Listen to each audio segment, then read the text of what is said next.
이번 시간에는 챕터 2 표본 설계, 표본 추출의 주요 개념을 정확하게 확실하게 이해해야 됩니다. 개념을 확실하게 이해한다. 그 다음에 확률 표본, 비확률 표본 굉장히 중요합니다. 필답형에서도 계속 나오는 주제죠. 필답형에도 계속 나온다. 확률, 비확률, 종류, 각 특징 굉장히 중요하다. 표본 추출 오차와 비표본 오차의 개념 비교 학습하고 표본 오차의 크기 결정 요인도 숙지하게 될 것입니다. 첫 번째로 보시면 표본 설계 2에 표본 설계의 의의를 보시면 모집단이죠. 당연히 모집단의 특성을 가장 잘 설명할 수 있는 표본을 추출하는 것이다. 표본을 추출하는 거죠. 그래서 시간이나 비용 면에서 경제적이다. 표본이기 때문에 주요 개념 중요합니다. 시험에 계속 나오죠. 정확하게 알고 있어야 된다. 모집단, 모수, 표본, 통계량, 표본 추출 요소. 먼저 모집단을 보시면 연구하고자 하는 이론상의 집단, 그리고 대상의 집단 전체이다. 모집단이니까, 그죠? 그리고 일반화하고자 하는 궁극적인 대상. 디귿. 세 번째, 모집단 정의 시 표본 단위, 조사의 내용, 조사의 범위, 시간, 또 조사 기간이죠. 조사 기간 등에 대해 명확하고 규정을 잘 해야 됩니다. 그래서 시험에 최근에 나왔던 것은 여기서 경제성은 아니다. 왜? 모집단이기 때문에 모집단 정의시는 경제성하고 상관이 없다. 그래서 경제성은 아니다. 모집단은. 두 번째 모수, 모집단에서 어떤 변수가 가지고 있는 특성을 요약한 수치이다. 모집단에서 어떤 변수가 가지고 있는 특성을 요약한 수치. 정확하게 정의를 잘 알고 계셔야 됩니다. 표본은 뭐다? 모집단 중 연구 대상으로 우리가 표본을 항상 많이 하죠. 그래서 연구 대상으로 추출된 일부 집단이죠. 모집단에서 다 할 수 없으니까 표본을 우리가 연구를 하는 겁니다. 표본. 통계량. 네 번째, 표본의 중요하죠. 표본입니다.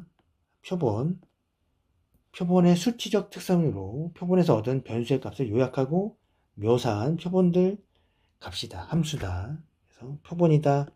표본. 통계량은 표본이다. 모집단은 아니다. 모집단의 수치적 특성이다. 그럼 틀린 말이죠. 지문에 시험에 나왔던 겁니다. 그 다음에 표본 추출 요소. 자료가 수집되는 대상의 단위이다. 뭐 개인도 될 수 있고 가족, 기업 등이 될 수 있다. 뜻과 정의 반드시 알아두셔야 됩니다. 시험에 나오니까. 그 다음에 표집 단위, 관찰 단위, 표본 추출 틀, 표집 간격, 표집률, 표집 분포, 표집 오차 이렇게 정확하게 또 다 아셔야 되죠. 표집 단위는 뭐다? 표집 과정의 각 단계 표집 대상이다. 관찰 단위는 뭐다? 직접 관찰하죠. 직접적인 조사 대상이다. 일곱 번째, 표본 추출 틀, 프레임이죠. 프레임. 그래서 표본 추출 단위가 수록된 목록이다. 그래서 표본 프레임이라고 하죠. 표본 틀.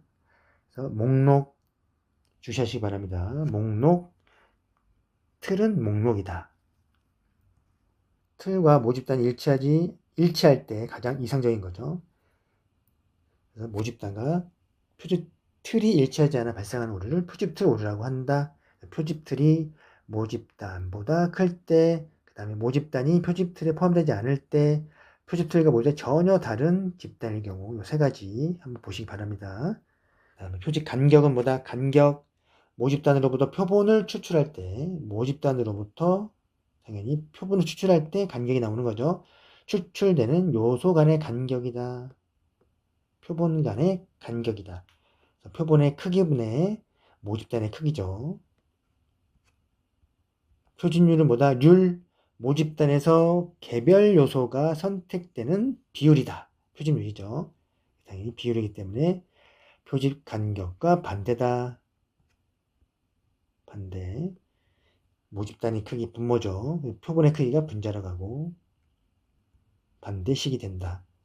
뜻 알아두셔야 되고 총학생 수가 2,000명이죠. 그래서 학교에서 800명을 표본 추출할 때 표집 간격, 우리가 간격할 때 또 체계적 표집에서도 나오기 때문에 체계적 표집. 간격은 구하는 방법은 아셔야겠죠. 그래서 뭐 어떻게 된다. 간격은 뭐다?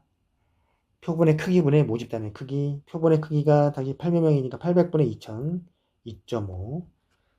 표집률은 반대니까 0.4다. 시험에 나올 수도 있죠. 구하는 문제가. 10번 표집 분포는 뭐다? 분포 이론상으로 존재하는 분포다. 이론상으로만 존재한다. 이거 알고 계시면 됩니다. 표집 분포. 표집 오차는 뭐다? 표본의 통계량과 모집단의 모수의 차이. 표본의 통계량과 모집단의 모수의 차이로 우리가 표본 오차, 표집 오차라고 합니다. 뜻 잘 알아두셔야 됩니다. 표본의 통계량, 모집단 모수의 차이로 발생하는 거죠. 그래서 잘 알아두시기 바랍니다. 계속 나오니까 이거는 중요합니다. 기출체크 보시면 표본 추출과 관련된 용어 계속 나온다고 그랬죠. 옳지 않은 것은 관찰 단위는 뭐다? 관찰 직접 한다. 직접적인 조사 대상. 2번 모집단은 뭐다? 이론상의 전체 집단이다. 맞죠? 표집률은 선택될 모집단에서 개별 요소가 선택될 비율. 맞죠? 통계량은 뭐다? 통계량을 뽑기 위해서 우리가 항상 표본을 보는 겁니다. 모집단의 통계량을 보지 않습니다. 그렇기 때문에 통계량은 뭐다? 모집단이 아니라 표본이다.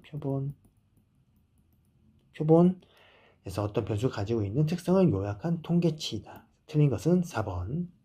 이렇게 문제 푸시면 돼요. 그러니까 정확하게 알고 있어야 된다. 정의. 모집단은 뭐다? 모집단을 정의하고 분석할 때 목표 모집단과 조사 모집단이 있고 모집단을 분석을 하고 어떻게 대상을 모집단을 선정할지 정하는 거죠. 표본 추출 틀과 조사 대상 결정하고 단위 결정 모집단을 잘 반영할 수 있는 표본 추출 틀인지 살펴보면서 결정을 하게 됩니다. 그 다음에 조사 대상을 결정하고 추출 방법이나 표본수 결정하고 충화 변수 등을 고려한 후 추출한다.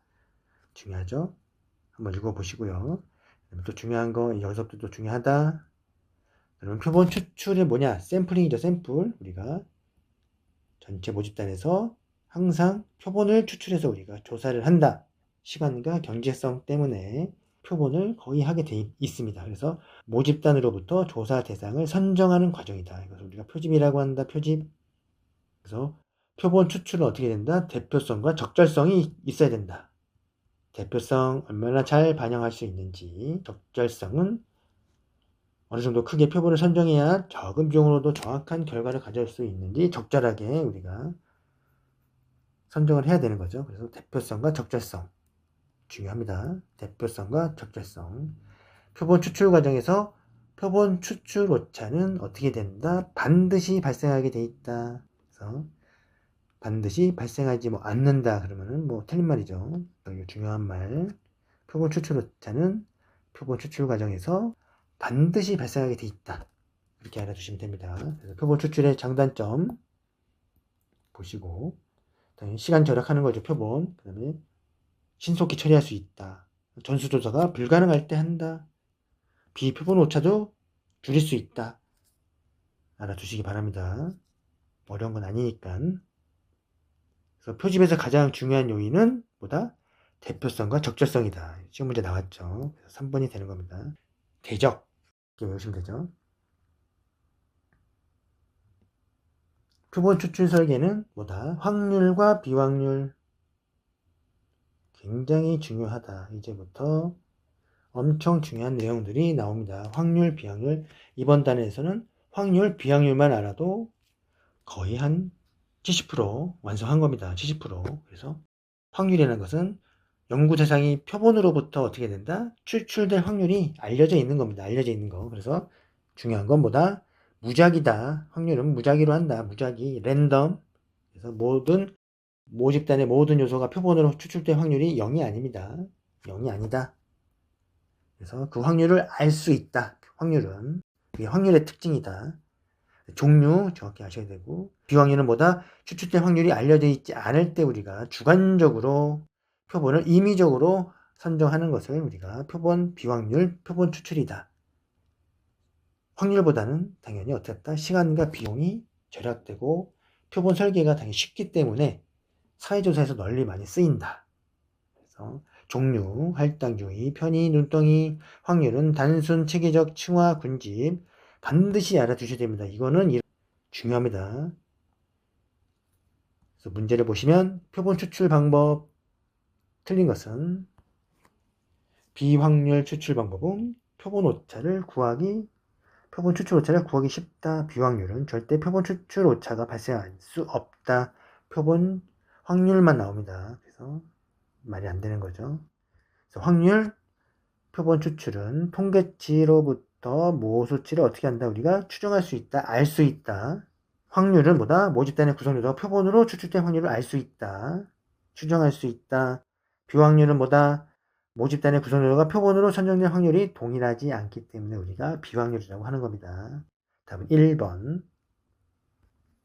그래서 확률의 대표주자, 이제 단순 무작위부터 나옵니다. 단순 무작위는 뭐다? 우리가 로또 생각하시면 돼요. 공 안에 있고 고개 돌리고 뽑는 겁니다. 그래서 모집단의 각각의 요소, 사례들이 표본으로 선택될 가능성이 같습니다.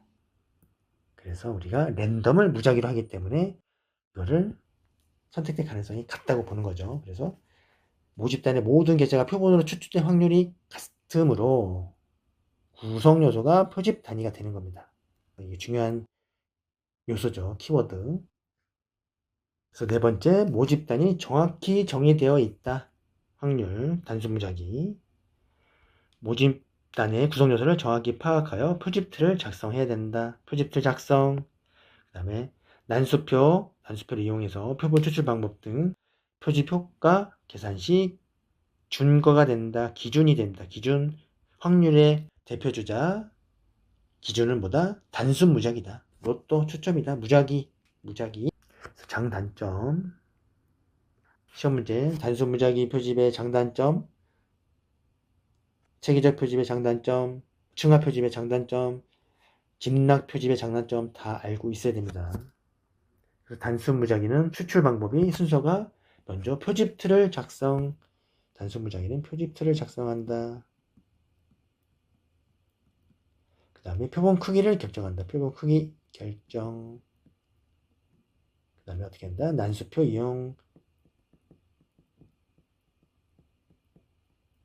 이용해서 무작위 n개의 번호를 뽑아 표본을 구성한다. 난수표 이용해서 n개의 번호를 뽑아서 표본을 구성합니다. 단순 무작위 흐름도 알고 계셔야 됩니다. 두 번째, 체계적도 아주 잘 나오죠. 체계적. 개통표집 잘 나옵니다. 개통표집이라고 하고, 모집단을 구성하는 구성 요소들이 자연적인 순서 또는 일정한 질서 나오면 우리가 체계적이다. 배열된 목록에서 K번째 무슨 번째 구성 요소를 추출한다. 그러면 체계적이다. 체계적. 그래서 총수에 대해 요구되는 표본수를 나누고 표집 간격 중요합니다. 표집 간격이 중요하고 문제 나옵니다. 표집 간격 첫 번째 요소 무작위로 선정. 그런 다음에 최초의 그 표본을 삼은 후 일정한 간격에 만약에 간격이 5가 나왔다. 그럼 5 그 단위로 계속 뽑는 겁니다. 일정한 표집 간격의 표본을 추출한다. 그래서 우리 체계적 표집은 뭐에 쓰이죠? 이게 뭐에 잘 쓰이냐? 체계적 표집이 우리 선거 끝나고 나오는 사람들 조사하는 거죠. 누구를 뽑았나. 그래서 조사할 때 쓰이는 표집이 체계적 표집이다. 몇 번째 나오는 사람 위주로 이렇게 계속 뽑는다. 그래서 우리가 그 동향을 살펴보기 위해서 체계적 표집을 선거 후에 많이 사용한다. 시험에도 나왔죠. 일정한 순서에 따라 표본을 추출하는 거다. 표집 간격 중요하다. 표집 간격 계속 중요한 거 나옵니다. 표집 간격 나오고 그 다음에 또 중요한 게 뭐다? 표집틀에 주기성이 없는 경우 중요합니다. 주기성이 없다. 그러면 모집단을 잘 반영한다. 주기성이 있는 경우 뭐죠? 있는 경우 주기성이 있다. 주기성이 있는 경우는 모집단을 잘 반영할 수 없는 겁니다. 없다. 주기성이 있다는 것은 뭐다? 특정 특성을 가진 대상만 중복으로 추출되는 그 현상을 말합니다. 그래서 편향이 발생한다. 어렵게 생각하지 마시고 주기성이 없다. 그러면 골고루 뽑아지니까 당연히 모집단을 잘 반영할 수 있다. 그렇게 생각하시면 됩니다. 주기성이 있는 경우는 계속 똑같은 그 주기적으로 그 부분만 계속 뽑다 보니까 있다는 경우는 모집단을 잘 반영할 수 없다. 시험 지문에도 계속 나오니까 체계적 표집에 중요하니까 반드시 알아두셔야 됩니다. 주기성이 없는 경우 모집단 잘 반영, 있는 경우는 모집단 잘 반영 못한다. 그래서 장단점 알아두시고, 그 다음에 층화표집, 세 번째 층화표집도 시험에 잘 나오죠. 계속 나오고, 모집단을 중복되지 않도록 몇 개의 층으로 나눈 다음에 각 층으로부터 단순 무작위 표본 추출하는 거죠.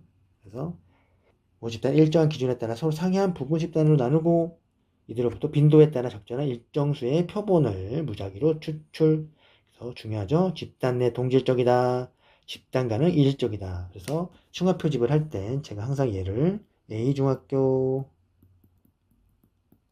그래서 이 층을 어떻게 나누냐, 학년별로 나이별로 할 수도 있고 성별로 할 수 있겠지만 학년별로 나누자. 층으로. 그래서 1, 2학년, 3학년. 그래서 같은 1학년들끼리 집단 내는 있으니까 우리가 뭐라 그런다? 동질이다. 집단 내는 뭐다? 동질.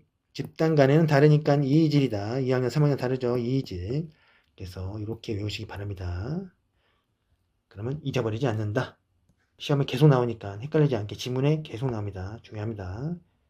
그래서 층화표집 장단점 쓸 수 있을 정도로 계속 보면서 외우시고 계속 눈에 익히시기 바랍니다. 층화표집에 또 요 시험 문제 나오죠. 비례가 있고 불비례가 있다. 비례는 뭐다? 말 그대로 비례적으로 뽑는 겁니다. 그래서 비례에 따라 각 층의 표본 크기를 할당한다. 불비례는 필요에 따라 표집률을 달리해서 뽑는다. 임의적으로. 그래서 시험에 나옵니다. 비례다, 불비례다. 불비례는 같은 말로 뭐다? 가중이다. 가중으로도 나온다. 가중 표지. 불비례는 가중. 그래서 여기까지 불비례, 비례. 이거를 또 우리가 비확률을 생각할 수 있습니다. 불비례하니까 비확률 같은 느낌이 드는데 아니다. 불비례 층화이기 때문에 확률에 들어간다. 최적 분할 불비례도 있다. 그 다음에 또 중요한 거 군집이죠. 군집은 집락이다. 여러 모집단을 여러 군집으로 집단으로 나누는 거죠. 나눈 후 이 군집들을 표집 단위로 삼아 무작위를 몇 개 추출하고 전부 또는 일부를 조사하는 방법. 군집 내 이질적이고 군집 간 동질적. 층화랑 반대로 생각하시면 되죠. 중요합니다. 반대. 그래서 군집을 우리가 설명할 때는 어떻게 되느냐, 서울특별시 있고 여기다 구로구 군집을 나눕니다. 강남구, 강서구. 이 구로구 안에는 여러 동이 있죠. 그래서 구로구 안에 뭐다? 이게 이질적이다. 이질. 여러 동 많이 있죠. 나눠져 있습니다. 안에 들어가면 구로구 같은 구도 뭐다? 동질이다. 같은 구 동질이다. 그래서 이렇게 생각하시고 문제를 푸셔도 되고, 층화만 알고 계셔도 반대로 생각해서 문제를 항상 나오니까 이 지문은 잘 나옵니다. 왜냐하면 헷갈릴 수 있는 요소가 되기 때문에 자꾸 내는 겁니다. 중요하다. 내용 꼭 보시고 헷갈리지 않게 문제를 푸시면 됩니다. 장단점 또 읽어보시고 눈에 익히고 계속 문제를 쓰는 연습을 하셔야 됩니다. 필답형에도 나오기 때문에. 기출체크를 보시면 확률 표집, 틀린 것은 뭐다? 확률 표집의 종류로 할당이 있다. 할당은 배우지 않았지만 우리 확률이 없었다. 이건 비확률이죠. 비확률. 확률 표집의 기본이 되는 것은 단수무작위 기본이다. 기준이다. 단수무작위 기준. 또 확률 표집은 여러 가지 통계적인 기법을 적용해 모집단에 대한 일반을 할 수 있는 게 확률이다. 틀이 있기 때문에 확률 표집에서 모집단의 요소가 0이 아닌 뽑힐 확률을 가진다는 것이다. 당연하죠. 맞다. 그래서 답은 1번. 확률과 비확률 종류만 알고 있어도 문제를 풀 수 있는 겁니다. 이건. 그 다음에 비확률. 이번엔 비확률 표본 추출. 비확률 중요합니다. 비확률. 첫 번째 주자 할당 표집이다. 할당 표집이 뭐냐? 그거는 우리가 층화랑 비교를 하면 됩니다. 층화. 확률의 층화랑 거의 똑같습니다. 그래서 헷갈립니다. 표본의 하위 집단의 분포를 의도적으로, 우리는 랜덤으로 하는 게 아니라 이번에는 무작위가 아니라 뭐다? 의도적으로 정하여 표본을 의미로 추출하는 거다. 그래서 사전에 정해진 비율을 추출하는 겁니다. 그래서 선거, 여론조사 많이 활용하고, 특징은 다 똑같다. 장단점. 똑같은데 층화는 뭐다? 표집 틀을 보고 비율로 나누는 거지만 할당은 표집 틀 없이 그냥 임의적으로 조사를 한다. 그렇게 생각하시면 되죠. 거의 똑같다. 층화랑 임의냐 아니냐 그 차이입니다. 그래서 비확률 중에서 대표성이 제일 높습니다. 이것이 대표성이 제일 높다. 그래서 보시면 표본의 대표성이 비교적 높다. 결과가 신속하고 표집체 명부가 없는 상황에서 사용할 수 있기 때문에 현장 정성이 높죠. 실생활에서 아주 조사할 때 편하게 쓸 수 있는 거죠. 빨리빨리. 다음에 판단, 두 번째 판단은 뭐다? 판단 나오면 우리가 전문가를 떠올린다.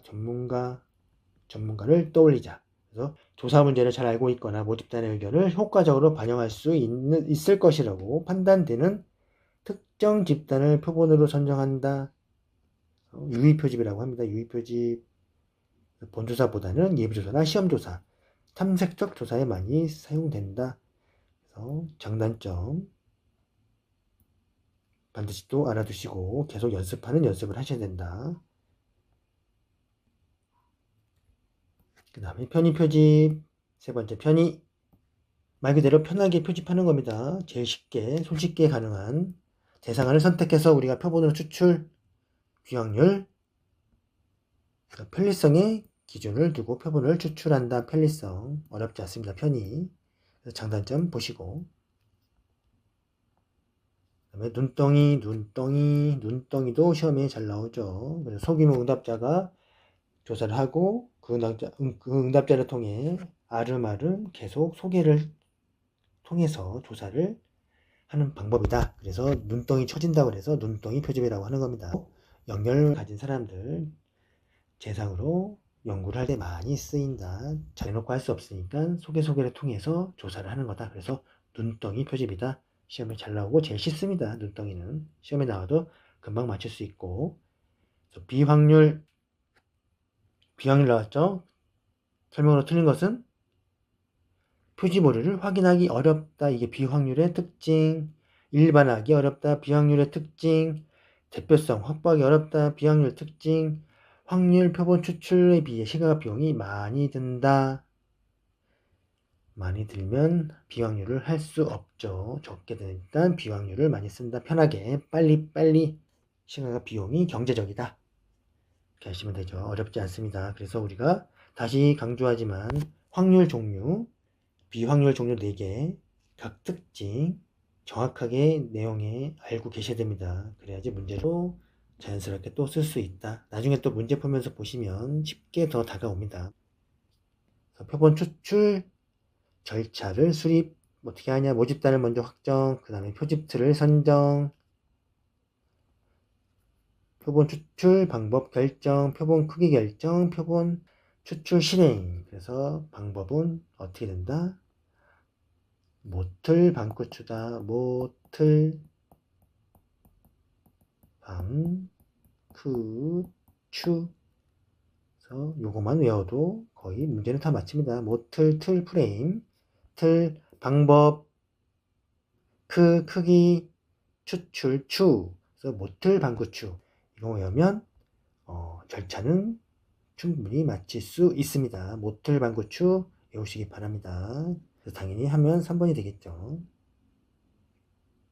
모틀 방구추.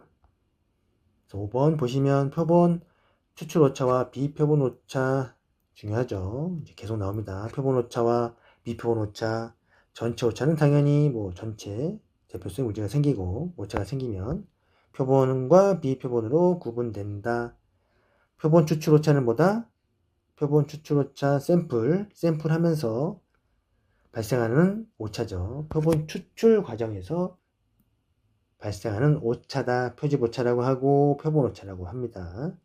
모집단의 모수와 표본 조사의 통계량 차이, 아까도 했죠. 모집단의 모수, 표본 조사의 통계량 간의 차이 중요하다. 대표성이 없는 표본을 잘못 추출함으로써 발생한다.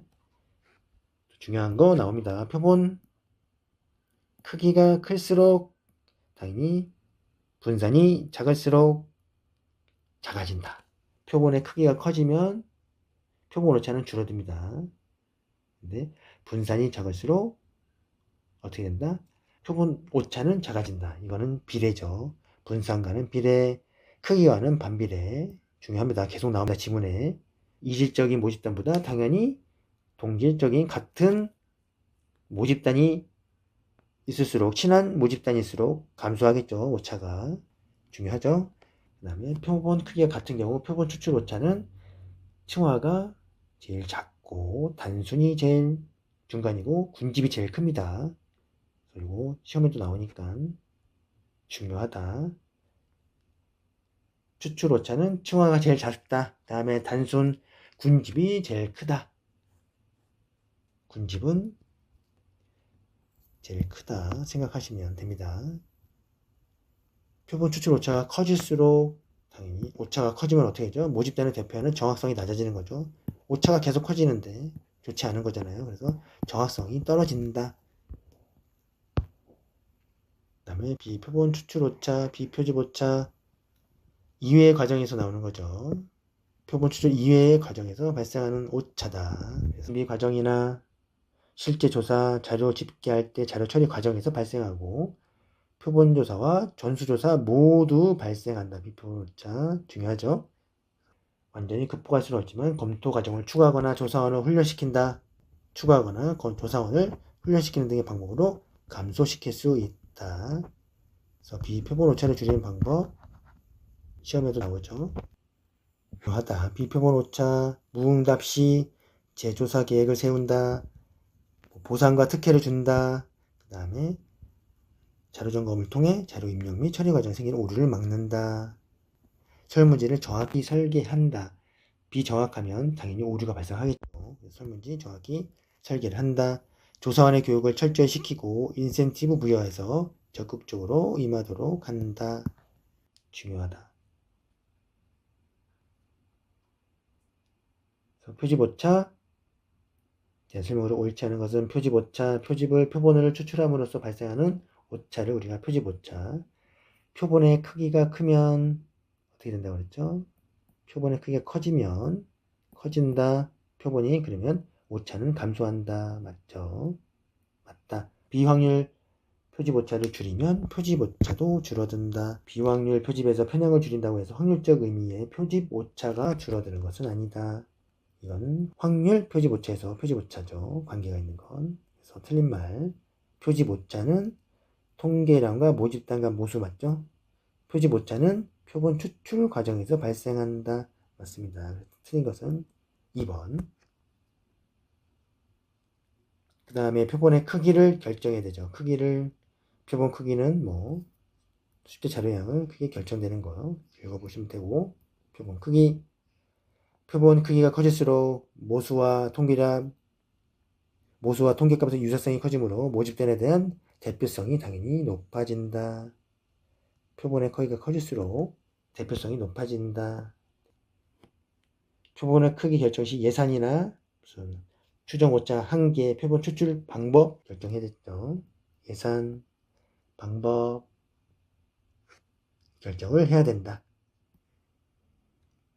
그래서 표본의 크기 계산, 두 번째 표본의 크기 계산 보시면 표본 크기에는 오차의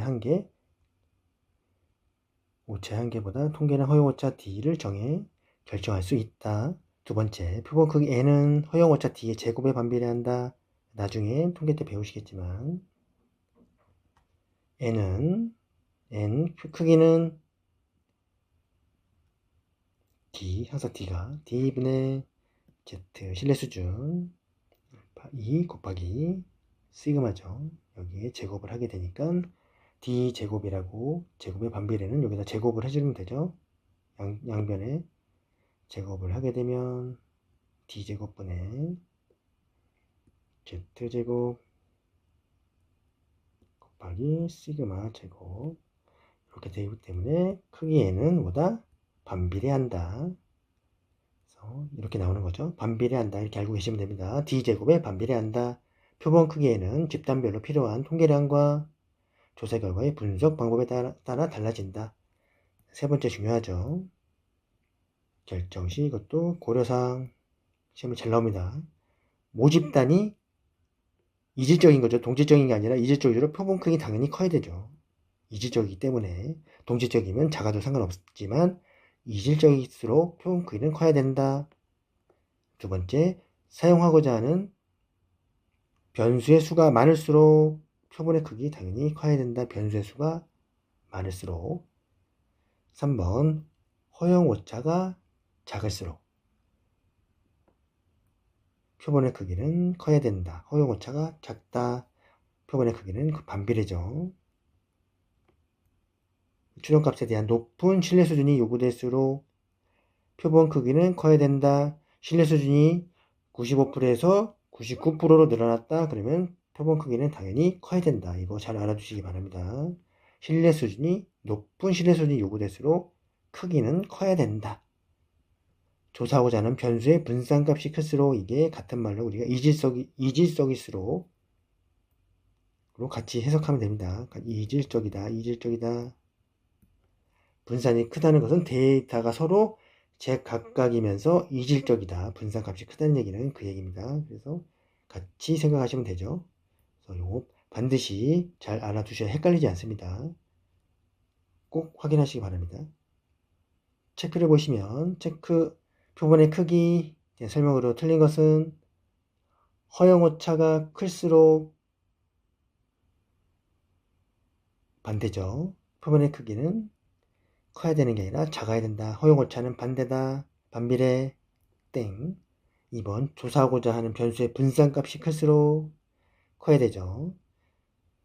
비례. 추정치에 대한 높은 신뢰 수준이 요구될수록 표본의 크기는 어떻게 된다고 했죠? 높은 신뢰 수준 요구된다. 크기는 커야 된다. 비확률 표본 추출의 경우 표본의 크기는 예상과 시간을 고려하여 조사자가 정할 수 있다. 맞죠? 비확률이기 때문에 가능하다. 틀린 것은 1번. 그래서 두 번째로 표본 오차의 크기, 앞에서 계속 한 겁니다. 표본 오차, 알죠? 표본 오차 개념보다 표본 오차란 모집단을 전체 조사하지 않고 그 일부분 표본만을 추출함으로써 발생하는 모수와 통계량의 차이 의미한다. 그래서 불가피성, 전수주성화의 차이, 비표본 오차의 구분하시고, 표본 오차에 영향을 미치는 요인, 이것도 중요합니다. 시험에 계속 잘 나오고 계속 나온 거죠. 다시 강조. 그래서 표본의 크기 중요하다. 표본 오차는 표본의 크기 중요하다. 커질수록 작아진다. 반비례. 모집단의 특성, 서로 다를수록, 이질적일수록, 분산이 클수록 표본 오차는 커지고, 동질적일수록 표본은 모집단을 더 잘 대표하기 때문에 오차가 줄어든다. 중요하죠. 추출 방법에 따라 확률이나 비확률인지 표본 오차가 달라질 수 있는 거죠. 그 다음에 신뢰 수준 95%에서 99% 늘렸다. 그러면 표본의 크기는 커지는 거죠. 자, 볼수록 허용할 수 있는 오차의 범위는 넓어진다. 오차의 범위입니다. 아까는 표본의 크기고 표본 오차의 범위는 당연히 넓어진다. 그래서 오차가 커진다. 그죠? 오차가 커진다. 중요합니다. 그다음에 조사 설계나 질문지 작성, 조사 비용, 조사자의 편견 다 들어가고, 또 시험에 최근에 나왔었죠. 여기 조사 목적은 상관없다. 최근 기출 조사 목적은 상관없다. 세 번째, 표본 오차를 계산할 때는 모평균 추정 시 표본 오차 이 공식 사용하고, 모비율 추정 시 요 표본 비율을 사용하는 거다. 나중에 통계에서 파트에서 우리 박 교수님한테 또 자세하게 배우실 겁니다. 확인하시고 중요한 거 다시 키포인트 키워드 확인하시고 확률과 비확률만 알고 계셔도 거의 70% 이상 공부가 됐다 보시면 됩니다. 다시 반복적으로 계속 보시고 빈출 우리 OX 한번 보겠습니다. 1번 확률 표본 추출을 확률을 했다. 확률이죠. 확률 할 경우 표본 오차는 없으나 틀렸습니다. 확률은 반드시 표본 오차 발생한다. 틀린 말이죠. 그래서 틀렸다. 계속 이 질문 잘 나옵니다. 잘 봐주세요. 표본 추출을 위한 모집단의 구성 요소나 표본 추출 단위가 수록된 목록을 뭐라고 그랬죠? 목록 프레임이라고 그랬죠? 틀 맞다. 오 맞죠? 일반적인 표본 추출 과정은 모틀 방구출 맞나 확인해 봅시다. 프레임이 틀입니다. 틀, 방법, 방, 크기, 추출 맞네요. 그래서 오 맞다. 비확률 추출 방법에는 불비례 나오잖아요. 불비례 우리가 여기 속으면 안 돼. 확률 느낌이 꼭 비확률 같은 느낌이 들지만 층화기 때문에 이거는 확률에 들어갑니다. 확률. 그래서 틀렸죠. 편이 맞죠? 살짝 맞고 판단 맞고 땡. 5번 모집단을 구성하고 있는 구성 요소들이 자연적인 순서, 일정한 질서, 순서 또는 일정한 질서에 따라 배열된 목록, 또 목록에 대해 매 K번째 구성자를 나온다고 그러죠. 추출했다. K번째 몇 번째 표본을 형성하는 것은 뭐다? 체계적이다. 맞죠? 개통이다. 맞다. 개통. 같은 말로 개통. 중요합니다. 6번 군집에서 표집된 군집들은 가능한 군집 간에는 이질 계속 나오죠. 군집 속에 포함된 요소 간에는 동질 이게 머릿속에 돼 있지 않으면 헷갈립니다. 그래서 군집 나왔다 그러면 우리가 서울시 생각하셔도 되고 칭화를 생각하셔도 되고 반대로 하시면 되니까 그러고 뭐 강남구 강서구 당연히 뭐다? 여러 동이 많이 있으니까 이질적이다. 이질 그러면 집단 내는 뭐다? 이질이다. 그래서 집단 간엔 동질 같은 구 그래서 집단 간의 이질 틀렸죠. 이거 동질이다. 집단 속에 내 표본 요소는 이질적이다. 그래서 틀린 말이 되는 거기 때문에 X 이거 중요합니다. 계속 나오니까 까먹으면 안 됩니다. 7번 편의 표본 뭐죠? 비확률이죠. 벌써 표본의 크기를 확대하여 모집단의 대표성 문제를 해결할 수 있나요? 없나요? 비확률은 대표성 관계없다. 절대 비확률에는 나오면 안 됩니다. 틀린 말. 8번 표본의 크기가 같을 때 단순 무작위보다 집락에서 표시 오차가 작다.